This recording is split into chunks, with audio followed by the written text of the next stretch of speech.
Chers amis, bonjour. Nous sommes heureux de vous retrouver ce matin pour créer cette assemblée, cette petite église, cette assemblée de fidèles réunis virtuellement peut-être de par les circonstances, mais bien réellement dans la prière. Pendant toute l'année, nous avons lu l'évangile de Matthieu. Et voici que sa proclamation s'achève en ce dimanche avec la grande fresque du jugement, un grand texte, comme les béatitudes, dont il est en quelque sorte le pendant. Heureux. Heureux ceux qui n'ont pas d'autre assurance que le don à recevoir, ceux qui ont découvert dans ce qui était dérisoire aux yeux des hommes la victoire agissante déjà de la résurrection. Heureux ceux qui découvrent que l'éternité n'est éternité que parce qu'elle se découvre sur la terre. Si le Père vous appelle à parler de ses merveilles, à conduire son troupeau, bienheureux êtes-vous.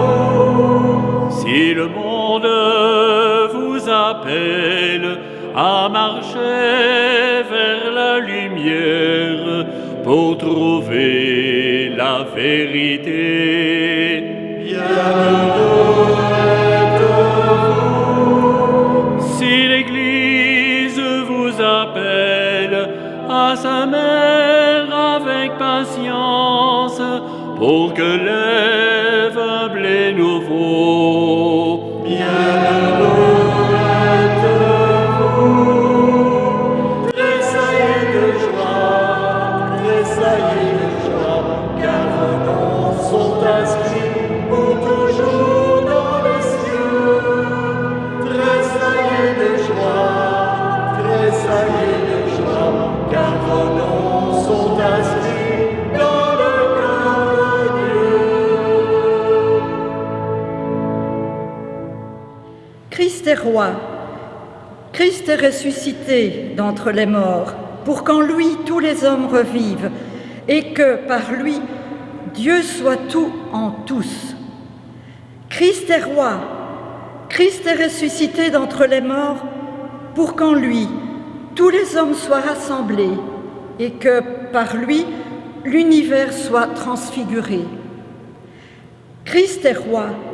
Christ est ressuscité d'entre les morts, pour qu'en lui tous les pauvres soient comblés, et que par lui monte à jamais le chant du monde sauvé. Si le Père vous appelle à quitter toute richesse pour ne suivre que son Fils, bienheureux êtes-vous. Si le monde vous appelle à lutter contre la haine pour la quête de la paix, bienheureux êtes-vous. Si l'Église vous appelle à tenir dans la prière au service des pécheurs, bienheureux êtes-vous.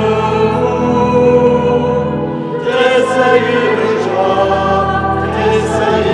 joie, car vos noms sont inscrits pour toujours dans les cieux. Tressaillez de joie, car vos noms sont inscrits dans le cœur de Dieu. Seigneur Jésus, roi adoré par les mages, béni soit ton nom par tous les peuples. Seigneur Jésus, Sauveur, roi couronné d'épines, béni soit ton nom par tous les croyants. Seigneur Jésus, Seigneur ressuscité, roi du ciel et de la terre, béni soit ton nom par tous les âges. Si le Père vous appelle à aimer comme il vous aime dans le feu de son esprit,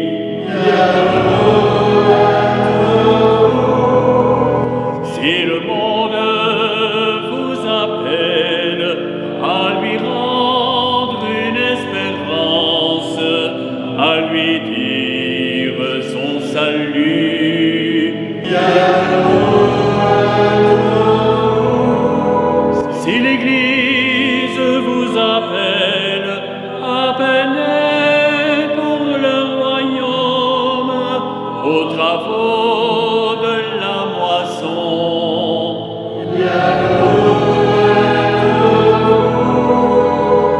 tressaillez de joie, car vos noms sont inscrits pour toujours dans les cieux. Tressaillez de joie, car vos noms sont inscrits dans le cœur de Dieu. Les premiers mots de la péricope du jugement dernier dans l'Évangile selon saint Matthieu donnent la mesure de la solennité de la scène. Lorsque le Fils de l'homme viendra dans sa gloire, et tous les anges avec lui, alors il s'assiera sur son trône de gloire. Devant lui seront rassemblées toutes les nations.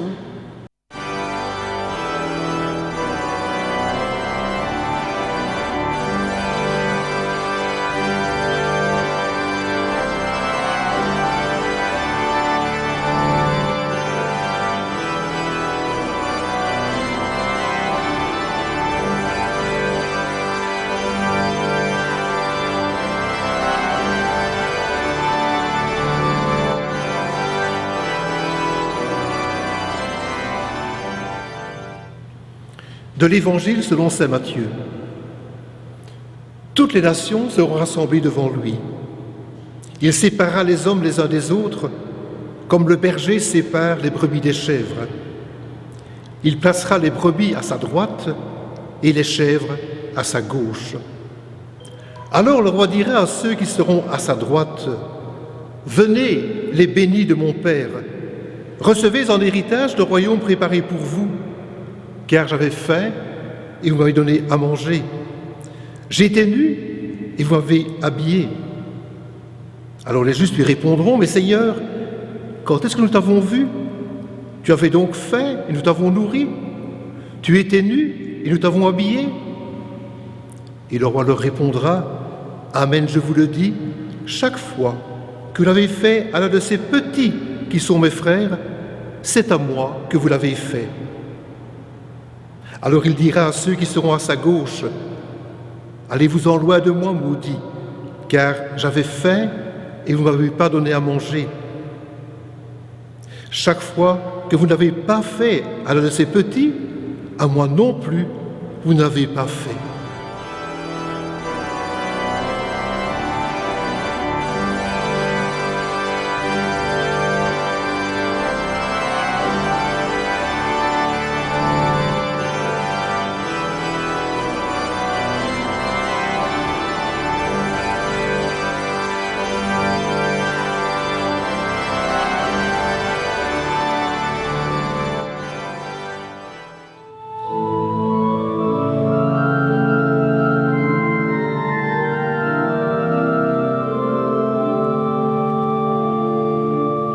Dieu est à l'œuvre en cet âge, ces temps sont les derniers.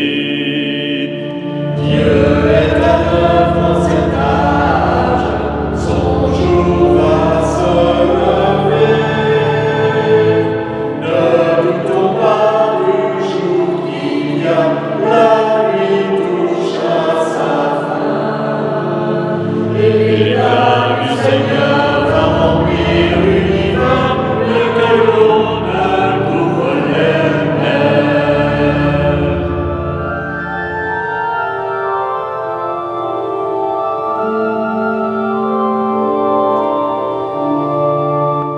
Que notre marche s'éclaire au signe de Jésus. Lui seul peut sauver notre terre, où l'homme n'aime plus. Il faut défendre, l'exploiter, ouvrir aux prisonniers. Et l'éclat du Seigneur va remplir l'univers, mieux que l'eau ne couvre les mers.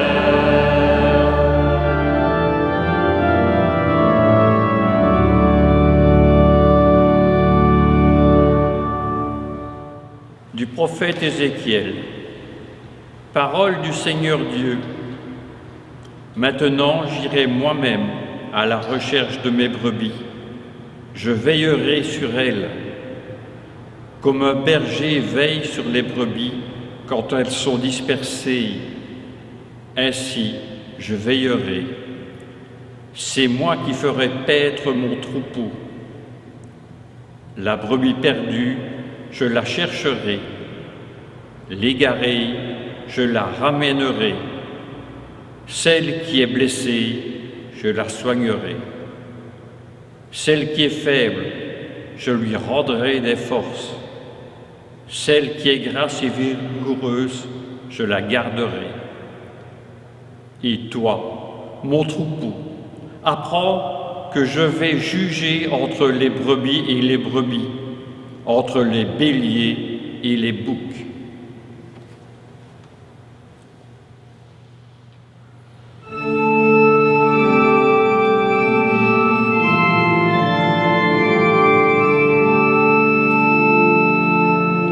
Ma lumière et mon salut, c'est le Seigneur. Alléluia. Ma lumière et mon salut, c'est le Seigneur. Alléluia. Le Seigneur est mon berger, je ne manque de rien. Sur des prés d'herbes fraîches, il me fait reposer. Ma lumière et mon salut, c'est le Seigneur. Alléluia. Il me mène vers les eaux tranquilles, il me fait revivre, il me conduit par le juste chemin pour l'honneur de son nom. Ma lumière et mon salut,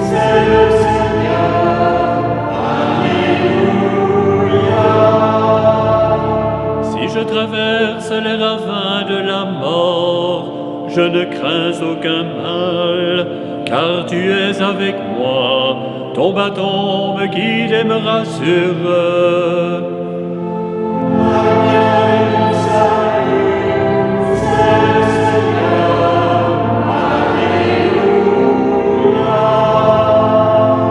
Grâce et bonheur m'accompagnent tous les jours de ma vie. J'habiterai la maison du Seigneur pour la durée de mes jours.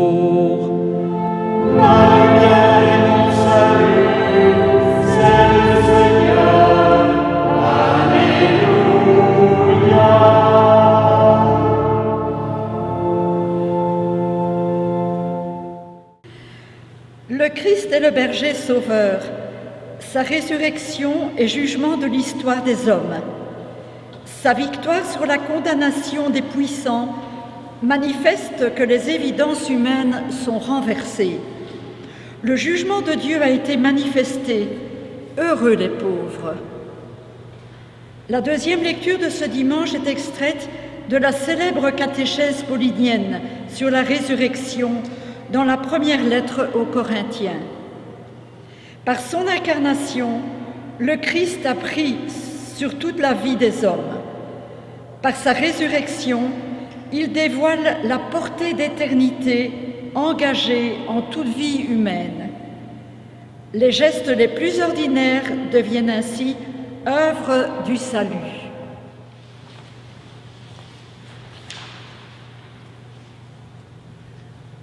De la lettre de saint Paul apôtre aux Corinthiens. Le Christ est ressuscité d'entre les morts pour être parmi les morts le premier ressuscité. C'est en Adam que meurent tous les hommes. C'est dans le Christ que tous revivront.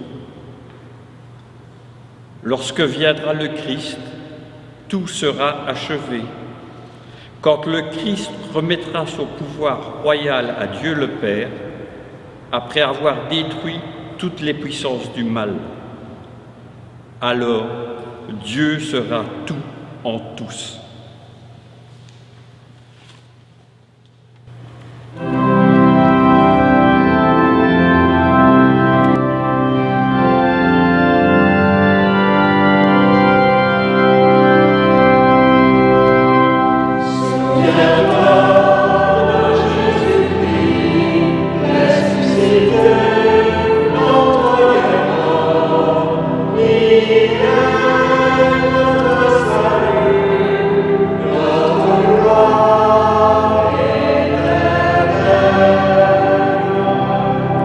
Si nous mourons avec lui, nous vivons. Si nous souffrons avec lui nous régnerons. Souviens-toi de Jésus-Christ, ressuscité d'entre les morts. Il est notre salut, notre gloire.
séparés.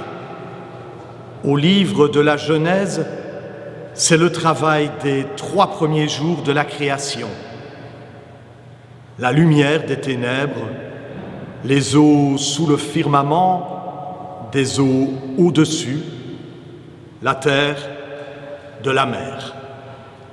Et ici, les brebis des chèvres. Le jugement est donc comme une nouvelle création. C'est un jugement qui sauve, qui délivre les justes du mal, qui donne à l'univers son visage de gloire et de sainteté.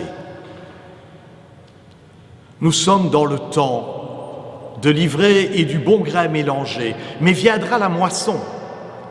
Nous sommes dans le temps où la grâce et la piété sont mêlées, mais viendra la pleine mise en lumière de l'amour. Il est bon de te rendre grâce, Dieu du ciel et de la terre, berger des brebis dispersées, Père de Jésus-Christ. Lui dont le règne est sans limite, il s'est mis au service des hommes, ses frères. Lui qui fut condamné, il est le vainqueur de Pâques, puissance de ton amour, gloire de ta justice, force de ta paix. Par lui, nous te bénissons. En lui, nous te glorifions. Honneur te soit rendu, puisque tu nous bénis en Christ Sauveur.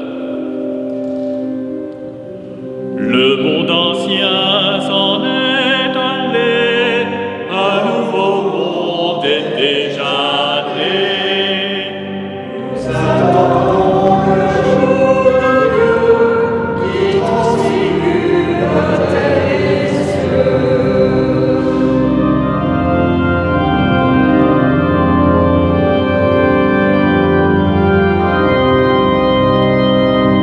Le monde ancien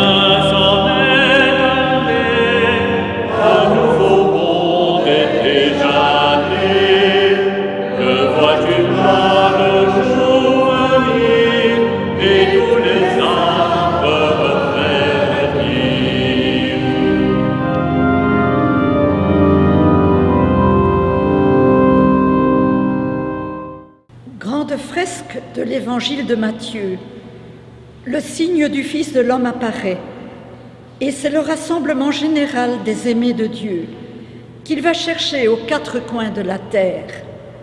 Un grand mouvement d'unité, un souffle œcuménique anime cette vision. Le pasteur rassemble son troupeau au bercail. Étonnant, face à face, décisif, sans appel, où se termine aujourd'hui l'année liturgique et demain se décidera l'éternité de chaque homme. Face à face, bouleversant dans sa simplicité, le Fils de l'homme juge l'homme en lui demandant « As-tu aimé l'homme ?»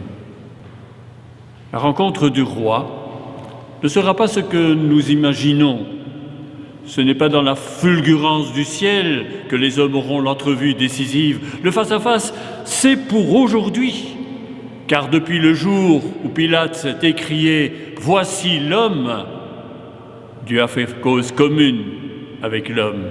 Prodigieux déplacement. Le visage divin, c'est le visage humain. Dieu, depuis les jours de Noël, a planté sa tente parmi les hommes et il a pris le nom d'un homme, Dieu de Jésus, Emmanuel. Voilà l'homme, voici Dieu. Le Dieu de Jésus est donc bien de quelque part. Il n'est pas actuel, il s'est manifesté dans cet homme dont il dit « Celui-ci, c'est mon fils bien-aimé ». Dieu de cet homme-là, qui s'assied à la table des pécheurs, qui touche les lépreux excommuniés de la société des hommes, qui pardonne aux rejetés pour qui ne s'ouvrait aucun avenir. Dieu de cet homme-là, couvert de crachats, d'avoir trop partagé les souillures des hommes, écrasé sous le poids de la croix, d'avoir trop porté l'injustice faite à l'homme. Voici l'homme. Pilate rendait son jugement et Dieu atteste le sien, ce que vous aurez fait au plus petit, c'est bien à moi que vous l'aurez fait.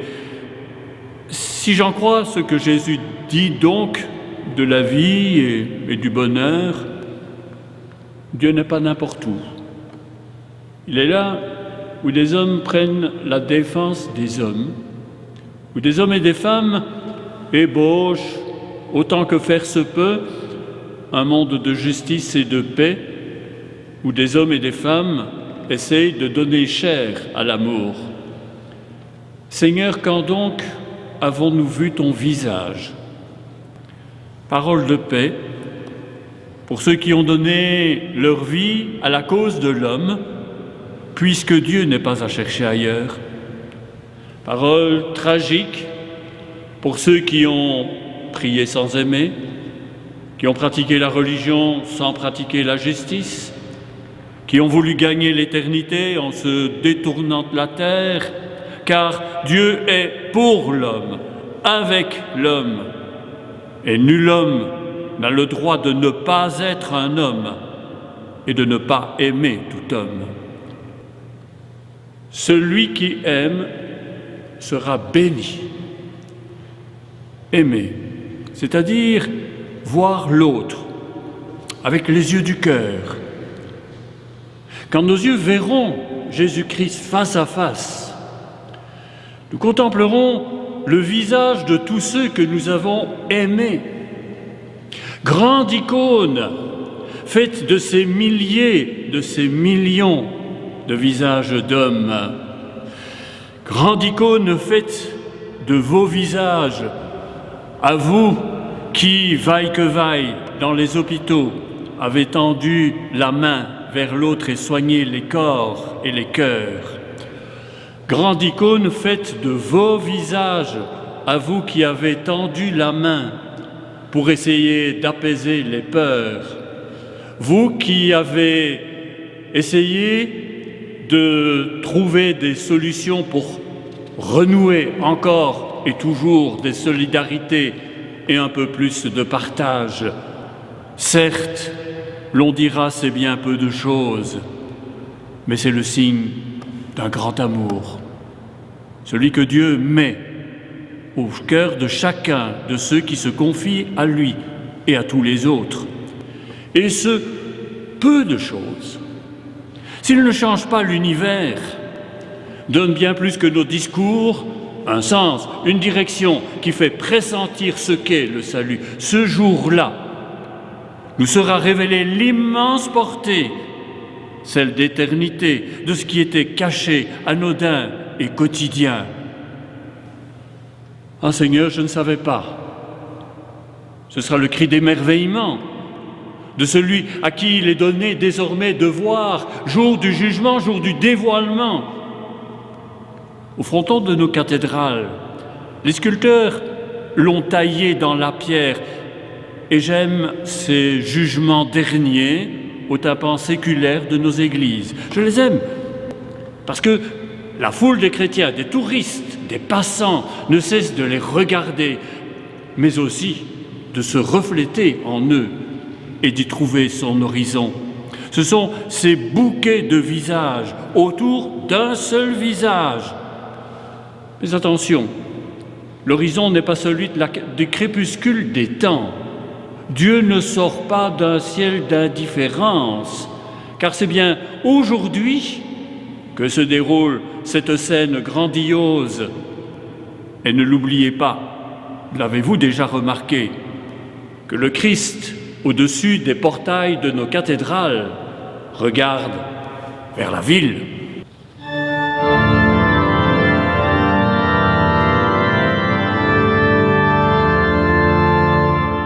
Heureux le peuple de ceux qui cherchent Dieu.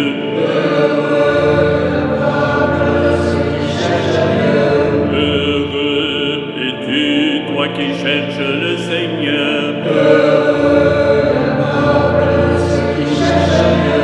Heureux es-tu, toi qui marches sur sa route.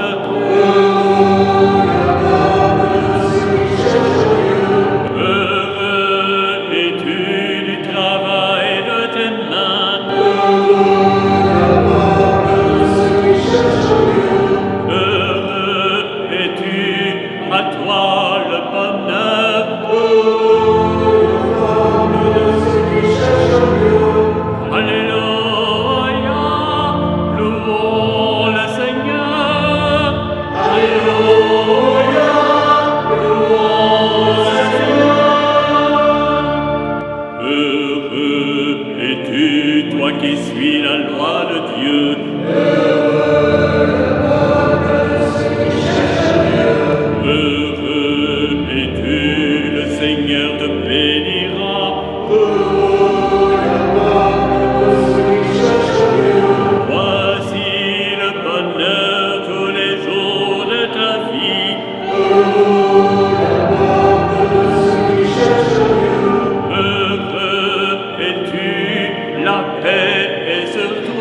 lorsque se révélera devant nous le Fils vainqueur, le pasteur des brebis qu'il chérit. Le premier-né du monde nouveau, tous découvriront la dimension d'éternité de l'heure aujourd'hui. Que tous ceux qui ont faim et soif de justice entre les hommes découvrent la plénitude de la paix.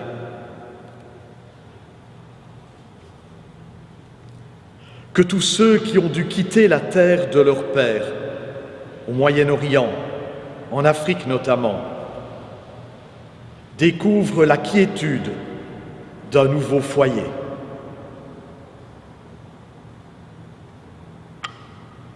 Que tous ceux qui sont prisonniers de la solitude découvrent la sérénité d'une fraternité retrouvée.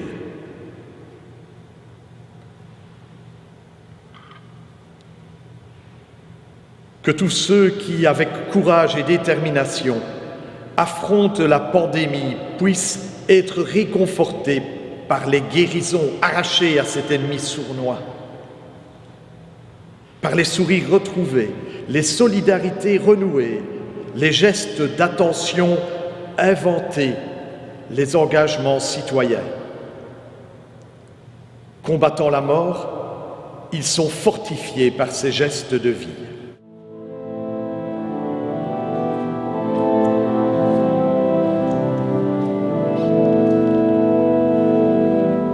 Par la croix du Fils de Dieu, signe levé qui rassemble les nations.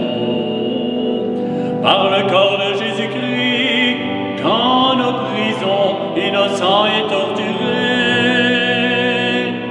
Sur les terres désolées, terres d'exil, sans printemps, sans amandier.